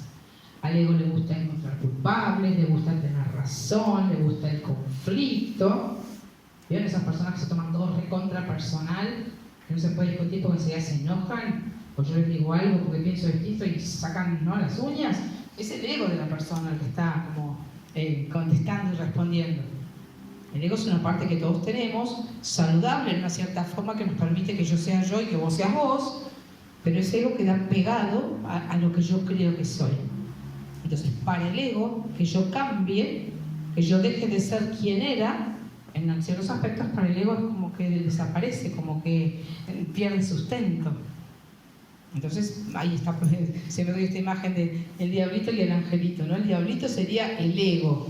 Quien me dice, no, vos sos así, no digas esto porque vos no te animas. Y mi conciencia, que sería el angelito, me dice, che, dale, ya te callaste suficiente tiempo, a ver si ahora puedes expresarte. Todos tenemos estas dos voces. El tema es a cuál le vamos a hacer caso. El diablito está atornillada en nuestra cabeza. La tenemos comprada, no la hemos creído. Es nuestra identidad, entre comillas lo digo. Y esta, que me dice cosas nuevas, que yo nunca me animé a hacer, la miro con un poco más de desconfianza o de temor. Porque además piensen que cuando uno necesita hacer un cambio, obviamente se le activan temores. Porque si yo nunca puse límites y de golpe te voy a decir a vos, no quiero, es nuevo para mí esto. Y además el otro me va a mirar como diciendo, te volviste loca, ¿qué te pasa? Entonces hay un cambio y hay un costo, creo que en la charla anterior hablamos del costo de cambiar. Cambiar tiene un costo, porque yo además acostumbré a los demás a que me vieran de cierta forma. Y si yo cambio, que en general voy a cambiar para estar mejor yo, con lo cual en general el que sale perdiendo es el otro con el cual yo tenía un vínculo conflictivo, no me va a decir, ay, qué bien que cambiaste, ahora me estás poniendo un límite. Va a generar roce, va a generar conflicto. Y tenemos que saber que eso es así. Y muchas veces va a generar culpa. Porque si yo hubiera sido la que siempre sostuve todo, y la que puede todo, y la que está incondicional para todo el mundo, ¿no? Muchas veces todos somos así, o hemos sido así. Y de pronto me corro y no tengo más ganas de sostenerte y arreglate sola, porque ya sos grande y yo me cansé y me quiero dedicar a otras cosas, como que me pueden llegar a hacer sentir culpable. ¿Entienden? Y cuando nos manejamos por la culpa, es uno de los sentimientos más destructivos y que más nos impiden evolucionar. La culpa, el miedo, la vergüenza, son tres emociones que nosotros podemos llegar a tener, que cuando estén en alguna de esas, sepan que tienen que tratar de hacer algo para salirse de ahí. Porque lo que hacen esas emociones son bloquearnos. La vergüenza, ¿qué hace? Que yo haga esto. El miedo, ¿qué hace? Que yo haga esto. La vergüenza, ¿qué hace? Que yo haga esto. O sea, es lo contrario a la expansión y al crecimiento. Es reducirme, achicarme. ¿Se dan cuenta? ¿Son emociones que las tenemos a veces? Sí. Pero no son emociones que nos sumen en un camino de evolución y de crecimiento, ¿sí? Entonces, ¿quién soy? Ya con esto terminamos. ¿Quién soy? ¿Qué es lo que necesito? ¿Qué necesitaría cambiar en mi vida y quizás no estoy cambiando? Para que se hagan un pequeño listadito mental de las cosas que es interesante mirar. ¿Qué es lo que siento en general? ¿Me siento bien? ¿Me siento triste? ¿Me siento angustiada? ¿Cómo me siento en los vínculos que tengo? ¿Cómo me siento con el trabajo que tengo? ¿Estoy haciendo lo que quiero? ¿Estoy haciendo algo por obligación? ¿Podría hacer otra cosa pero no me animo? ¿Qué es lo que estoy sintiendo en general? ¿Qué es lo que me duele? Me puede doler la desaprobación de mi madre, me puede doler una humillación que mi padre me hizo. ¿Estén vivos o no estén vivos? Esto no tiene que ver con que la otra persona todavía esté en este plano. Yo puedo tener una herida emocional con mi madre y mi madre puede haberse muerto. Que también tenemos ejercicios simbólicos con los cuales igual podemos trabajar en este tipo de situaciones. Porque a veces nos quedan cosas pendientes muy dolorosas de nuestras historias. Y si mi mamá se murió y yo además no se lo iba a decir porque yo estaba viejita y a ver si le digo lo que me pasa y entonces tiene un problema cardíaco y yo pues me siento culpable. Entonces trago, aguanto. Entonces hay muchas maneras de reciclar la información, de todo aquello que nos duele, poder transformarlo, como les decía antes, para poder integrarlo y que eso deje de ser un obstáculo en mi vida. ¿Se dan cuenta? ¿Qué negocio? Parece una palabra muy fuerte, muy dura, ¿no? ¿Qué estoy negociando? Cuando hablo de negociar, estoy hablando de las necesidades básicas que nosotros tenemos. La comunicación, la identidad, quién soy yo frente a vos, el lugar, la pertenencia a un sistema o a una pareja. Hay necesidades profundas que todos tenemos, ¿no? Y que más o menos para todos son medianamente parecidas. Yo necesito que me respeten, necesito sentir un lugar, que tengo un lugar, necesito comunicarme con el otro, necesito poder expresarme, ¿cierto? Son necesidades que tenemos todos, más o menos. Más allá de que cada uno tenga a lo mejor alguna en particular. Entonces, cuando algunas de esas necesidades no las respetamos, como les decía antes, entramos en estrés. Entonces, ¿qué estoy negociando? ¿Hay algún aspecto de mi vida en el que esté negociando y haciendo? A negociar sería que estoy haciendo lo que no quiero, que está pasando lo que no quiero que pase. Y que por determinadas razones no estoy escuchándome yo a mí para poder actuar en coherencia y respetar mi necesidad. Si yo estoy con una pareja que me dice, callate, vos, pareciera, que está vulnerando el respeto por mí y mi posibilidad de comunicación, por dar cualquier ejemplo. Yo permanezco ahí, yo entro en estrés. Y lo que sucede también, lamentablemente, es que nos acostumbramos al estrés. Siempre cuento que el cerebro tiene como, a ver, si acá aparece ahora un león ahí en la puerta, todos nosotros salimos corriendo, ¿no es cierto? Muertos de miedo. Pero si a mí me maltratan hoy, me maltratan mañana, me desvalorizan mañana, yo me voy acostumbrando al estrés. Lamentablemente no salgo corriendo ante pequeños estreses. O sea, a veces llega un punto, les habrá pasado alguna vez, a lo mejor, que uno dice, ¿cómo llegué a este punto con esta relación? ¿No les ha pasado? Alguna vez me dice, ¿cómo llegué acá? O a veces le digo, si yo te presentara hoy a la persona con la que estás, que te manipula, que te desvaloriza, que te maltrata, ¿esto la elegís? No, ni loca. Bueno, con esa persona estás. ¿Por qué llegaste a ese punto? Porque fuiste negociando una cosita, otra cosita, otra cosita, hablando de eso, y llegaste a este punto, donde es absolutamente intolerable o inaceptable lo que sucede. Entonces no reaccionamos ante el estrés justamente porque no escuchamos las emociones, porque no escuchamos nuestra coherencia, porque venimos con heridas emocionales, porque todos negociamos cosas en nuestra vida. Todos hemos negociado miles de veces cosas que necesitábamos. Para que nos quieran, para ser aceptados, para ser queridos, para pertenecer. ¿Entienden? Pero esto tiene una seria consecuencia en nuestra vida. Entonces, lo que negocio, ¿sí? ¿Qué estoy negociando? Si es que estoy negociando algo que es importante para mí. Y si lo estoy negociando, ¿por qué creo que lo estoy negociando? ¿Y qué necesitaría hacer si yo fuera coherente? Obviamente, muchas veces tenemos que tomar decisiones. ¿No es cierto? Y decisiones a veces que implican muchas cosas, muchas movidas. ¿No es cierto? Y a veces la zona de confort nos dice, no, quédate acá mejor y aguanta un poco más. O a veces cuando tomamos el registro decimos, no, yo no sigo con esto de esta forma, quiero otra cosa para mi vida.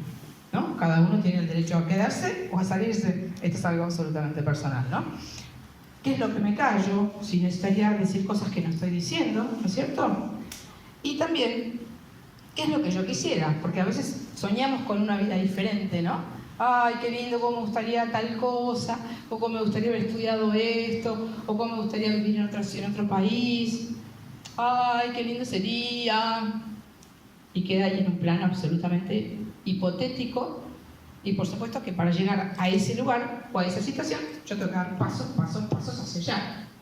A veces nos quedamos como en la ilusión de las cosas y no las concretamos. Y ayer justamente le contaba a una paciente en la consulta, hoy, no me acuerdo si fue ayer hoy, la mañana, que dicen que las personas nos arrepentimos más de lo que no hicimos que de lo que hicimos. Hay una médica llamada Elizabeth Kubler-Ross, no sé si la conocen, es una médica especialista es europea, especialista en enfermos terminales, y dice que ella les preguntaba a los pacientes que estaban a punto de morir de qué se arrepentían. Y las personas le decían, me arrepiento de no haberme animado a hacer tal cosa. Yo quería hacer tal cosa, soñaba con esto y no lo hice. Nadie se arrepentía de lo que había hecho, por más que se hubiera equivocado, como todos nos equivocamos en un montón de momentos. se arrepentían de lo que no habían hecho, de lo que les había quedado pendiente. Entonces, también tenemos estos mitos de que ya es tarde, que ya estoy grande y que no sé qué, ¿no es cierto? Que está también instalado. Yo creo que nunca es tarde para nada, que uno puede disfrutar de un montón de cosas si está consciente, ¿no? Bueno, y lo que sueño y lo que elijo. Entonces, fíjense, ¿quién soy? ¿Qué necesito? ¿Qué siento? ¿Qué es lo que me duele? ¿Qué negocio? Se los leo porque si no me olvido. ¿Qué callo? Si hay cosas importantes que estoy callando. ¿Qué quisiera? ¿Qué sueño? ¿Y qué estoy eligiendo hoy para mi vida? Si el resultado es positivo y yo me siento feliz, bueno, tal vez no haya nada que mirar. Si el resultado es negativo, si estoy en vínculos dolorosos, si estoy negociando cosas importantes, si tengo emociones desagradables, si estoy enferma, urgentemente tengo que activar el ojo observador, que me diga, che, ¿cómo estás? ¿Qué querés? ¿Cuál es el cambio que necesitas hacer? ¿Por qué no lo estás haciendo? ¿Cuáles son los miedos? ¿Qué es lo que te está pasando? ¿Qué estás negociando? ¿No podés sola? Busca ayuda. Eso es lo inteligente también, ¿no es cierto? Porque no tenemos por qué poder solos con nuestros procesos. Pensemos que cuando estamos en situaciones de sufrimiento, y bueno, es porque nos han pasado cosas difíciles y no hemos encontrado la manera. Porque además, ¿quién nos enseña desde chicos que ojalá nos enseñaran a gestionar nuestros procesos emocionales? Me pasa tal cosa, hago tal cosa. Siento esto, lo digo. Ojalá en la escuela les enseñaran esto. Nadie nos lo enseña. Entonces, como siempre digo, vamos por la vida como que medio a los tumbos, sin herramientas, y nos chocamos en la pared, y ay, ahora cómo hago, y cómo corrijo, y cómo sé, y qué hago con lo que siento. Nos tendrían que enseñar desde chiquitos. Tenés una emoción, mira, hace esto con la emoción, hace tal cosa, todas las emociones están bien, no hay nada que esté mal. ¿Qué querés? ¿Qué necesitas?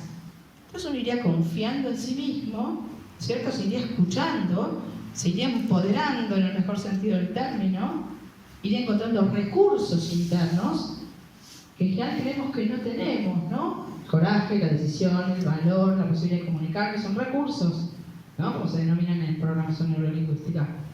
Cuando uno trabaja internamente situaciones de conflicto, de dolor, adquiere recursos, adquiere cosas que antes creía que no tenía. Por ejemplo, el coraje para poner fin a una relación. O el coraje para decir, che, ¿sabés que no? Que yo creí que no lo tenía. Bueno, ¿cómo hace una persona que tiene coraje? ¿Cómo hace una persona decidida? ¿Cómo habla una persona que sabe comunicarse?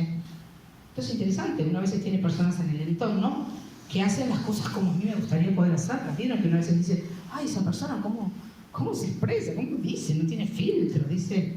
Y esto no significa que uno tenga que hacer un frontal y ir a alargarle a todo el mundo todo en la cara, ¿no? Me estoy refiriendo cuando hay situaciones que tienen que ver conmigo, que a mí me hacen mal, que a mí me dañan. Yo puedo activar recursos. Dicen que todos tenemos todos los recursos internamente para hacer frente a las situaciones. Pero creemos que no los tenemos. Entonces yo siempre digo que es como que los tuviéramos en una cajita, el coraje, el valor, la decisión, en una cajita guardada, está la herramienta. Y yo no la usé, está nueva, brillante. Pero si yo agarro así, y si tengo el coraje, y si puedo tomar la decisión, fíjense que tiene que ver solamente y enormemente con un cambio de creencia sobre mí. Creí que no podía. Por eso es importante que yo me fije cómo creo que soy. Porque como creo que soy, lo voy a ir obedeciendo y lo voy a ir actuando a lo largo de toda mi vida si no lo trabajo constantemente en algún momento. ¿Se comprende? Bueno, más o menos este era el planteo de lo que quería compartir con ustedes hoy. Mañana vamos a hablar en la charla, porque es un pequeño ciclo, sobre la felicidad. ¿Qué es la felicidad? ¿Qué es para nosotros? ¿Cuáles son los obstáculos para que nosotros encontremos la felicidad? ¿No? Y bueno, seguimos con un proceso consciente, ¿no es cierto? Pero bueno, me pareció que eran dos temas importantes. Esto de poder pararnos, mirarnos, parar y rediseñar, parar y elegir. Porque si no, estamos absolutamente en automático. Persona que no para y no mira está en automático, digitado por una información que nunca eligió, manejándose como no es, creyendo cosas que no son, y dice yo soy así. Entonces imagínense qué grado de felicidad o bienestar interno, coherencia puede tener uno. Está actuando como nunca eligió, creyendo sobre uno cosas desvalorizantes, creyendo que no puede cosas que quizás sí puede. O sea, tuve una creencia falsa sobre mí, pero la voy a obedecer y voy a ir actuando tal cual creo que es el personaje que amablemente me adjudicó mi historia familiar y que he llevado colgado acá, y que todos lo ven hasta el momento que yo haga un trabajo consciente y pueda mirar. ¿Qué consecuencias ha tenido en mi vida este carácter? Bueno, ¿alguna pregunta? ¿Quiere hacer alguien sobre lo que estamos hablando? Bueno, se van con un montón de preguntas para ustedes. Bueno, los invitamos mañana, si tienen ganas de volver, de aguantarme de nuevo. Vamos a tener otro ratito, otra charla, donde vamos a ver algunas otras cuestiones.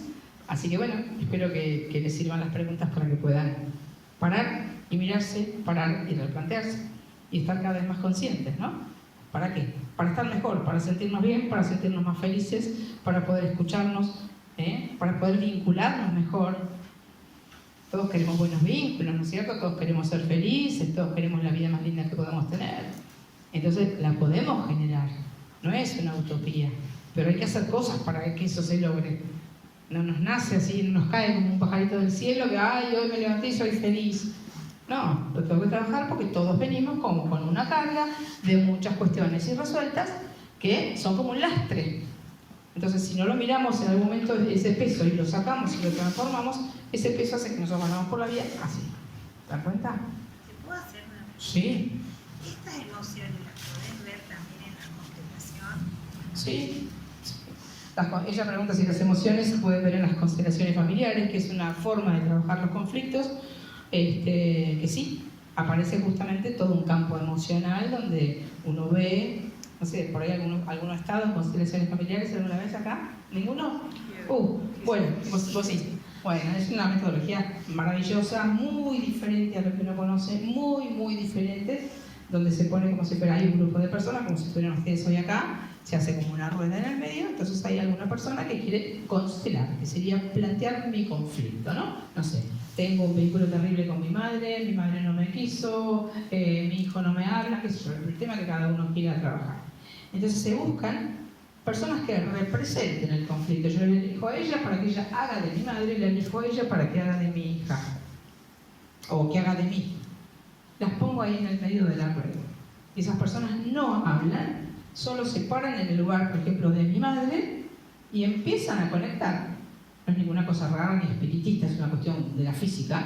Uno conecta con un campo de información y esa persona que está siendo de representante siente lo mismo que siente mi madre, porque yo la miro de afuera, pero la actitud corporal de esa persona, supóngase que mi madre estuviera, no sé, con una depresión o con una angustia. Esta persona empieza así, a mostrar una cosa corporalmente que yo digo, esta persona, ¿qué ves? Y se la ve angustiada, se la ve con miedo, se la ve... O una madre que a mí nunca me miró, la persona que hace de mi madre, por ejemplo, hace así, se da vuelta y yo quedé ahí, mi representante quedó ahí. Yo empiezo a ver visualmente como planteando mi conflicto. Esto es muy difícil de explicar en palabras, porque es una experiencia. Y es algo tan distinto que no estamos acostumbrados a decir, pero ¿cómo puede ser que la persona sepa si no me conoce, si no sabe mi historia?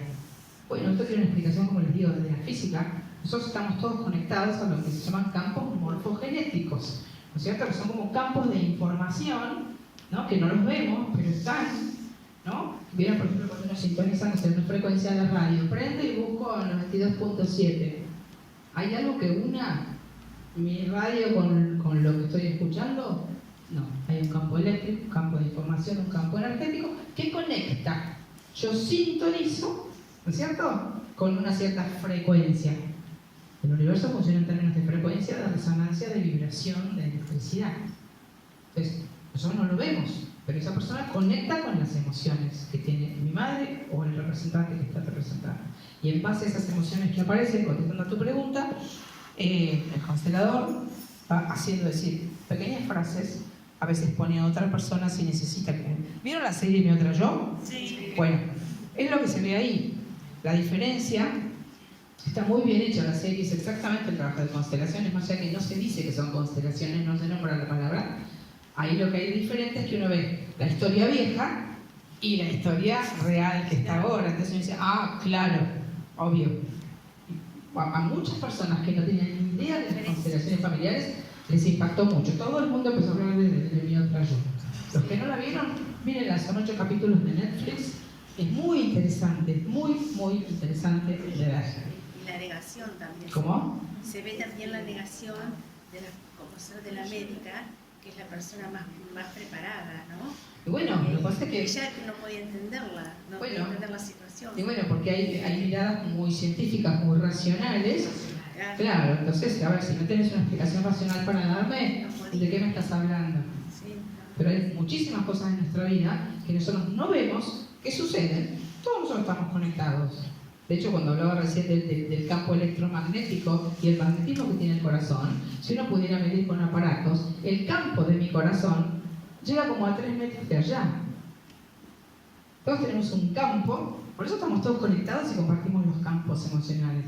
Cuando yo estoy sentada al lado de alguien, ustedes no están compartiendo el campo emocional. No lo saben. Vieron que a veces estamos muy cerca de alguien y como que un poquito como que nos molesta, porque es como que las auras, los campos se juntan. Pero todos estamos interconectados. Y en las constelaciones familiares les puedo asegurar que eso uno lo comprueba, pero con una veracidad. ¿Vieron esta frase que dice que todos somos uno? Esto quiere decir varias cosas. Quiere decir que todos somos uno simbólicamente es el Dios, el creador, ¿no es cierto? Que todos somos creadores, como decíamos, de nuestra realidad, sin saberlo, por eso lo podemos hacer intencionalmente, y que todos somos uno también significa que estamos todos conectados energéticamente. Por eso, en un taller de constelaciones, cuando yo pongo a alguien a representar a otro, ese otro siente lo que siente, si fuera mi madre, lo que siente mi madre. Es impresionante porque van apareciendo emociones que ni yo sabía que estaban. Es todo como es difícil de explicar porque hay que vivirlo para entender. Yo les puedo explicar 2 horas de constelaciones, pero el día que ustedes lo vivan, si es que lo viven, se van a ir como maravillados, porque es como que parece mágico. ¿Cómo puede ser? Esa persona actúe como mi madre si nunca la conoció. ¿Cierto? Entonces aparece una información muy importante que ni yo sé, ni el constelador sabe qué va a aparecer en cada momento. Es mirar y ver qué aparece. Entonces aparece angustia, aparece tristeza, aparece lo que sea que aparezca, y sobre eso se va trabajando. Hay frases muy puntuales en las constelaciones familiares que van como si fuera ordenando, ¿sí? Van como rompiendo esquemas internos, frases que por ahí no le hace decir a la persona, y eso a la persona como que se ve que le rompe esa emoción de dolor y se transforma en otra cosa, ¿no? Es una técnica muy maravillosa en las constelaciones familiares. Les sugiero que si alguna vez hay alguno por acá, vayan, porque es una experiencia que es digna de conocerse. Y también el hecho de que uno vaya a un taller de constelaciones no implica que yo tengo que trabajar mi conflicto frente a todos, porque una vez tiene esto, ¿no? Ay, pero acá el 9 de julio, que nos conocemos todos, que voy a ir. En todas las ciudades pasa lo mismo, todo el mundo se conoce. Y yo les puedo asegurar que lo que pasa en un taller de constelaciones es tan profundo, tan maravilloso, que trasciende cualquier anécdota, trasciende cualquier chumerío, lo voy a decir así con una palabra muy tonta. Porque es tan enorme lo que pasa, y yo conecto tanto con lo del otro, y además viendo el trabajo que hace el otro, siento tantas cosas yo de mi propia historia, que aunque yo esté sentada en una silla y no constele, y no sea representante, y no sea nada, cuando yo veo el trabajo que hacen otros, trabajo de una manera desde el minuto 1 hasta el minuto que me voy. Todo el mundo se va conmovido, emocionado, movilizado, habiendo sanado muchas veces, viendo el trabajo del otro en mi propio conflicto. Es así, justo me eligen de representante para ser el padre de, y yo justo tengo un conflicto con mi padre. Entonces vivo desde el lugar de padre un conflicto de otro, con lo cual comprendo desde otro lugar, siento desde otro lugar. Bueno, hay que vivirlo, hay que vivirlo. Por eso Así ayer te preguntaban si lo ibas a hacer acá el 9 de julio. Bueno, podría llegar a ser que hiciéramos a lo mejor en diciembre. Hice hace 3 meses, creo que hice, ahí en el espacio de Laura Aitzel, ¿la conocen de Prolán? Bueno, ahí hicimos un taller de constelaciones, había como 25 personas. Ahora justo el domingo hice otro de Pehuajó. Claro, el de Pehuajó. Claro. Sí, hay mucha... No, la gente se va maravillada porque es algo que no tiene palabras así como racionales, es todo una cosa que se siente acá, ¿no? Y uno ve además que es como que hay una forma de mirar y de sentir las historias que no es la parte racional, y que ahí está en realidad nuestra verdad, ¿no es cierto? En lo que sentimos. Nuestra verdad está en lo que sentimos. Nuestro dolor, nuestro obstáculo, siempre que avanzamos en la vida, son emociones las que nos llevan, ¿no? El entusiasmo, la fe, la pasión, En cambio, cuando nos quedamos en la vida quietos, es el miedo, la vergüenza, la impotencia, la angustia. Siempre son emociones. Entonces imagínense si es importante o no que sepamos gestionar las emociones. Nuestra vida es una sucesión permanente de emociones, desde que nacemos hasta que nos morimos. Y el primer órgano que se forma en el embrión es el corazón, que siente simbólicamente las emociones, ¿cierto? Y el último que se desconecta es el corazón. ¿Sí? Bueno, muchas gracias a todos por venir. Muchas gracias.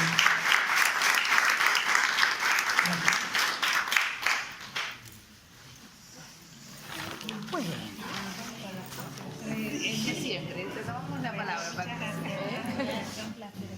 bueno, de nada, por favor. Bueno, gracias por venir.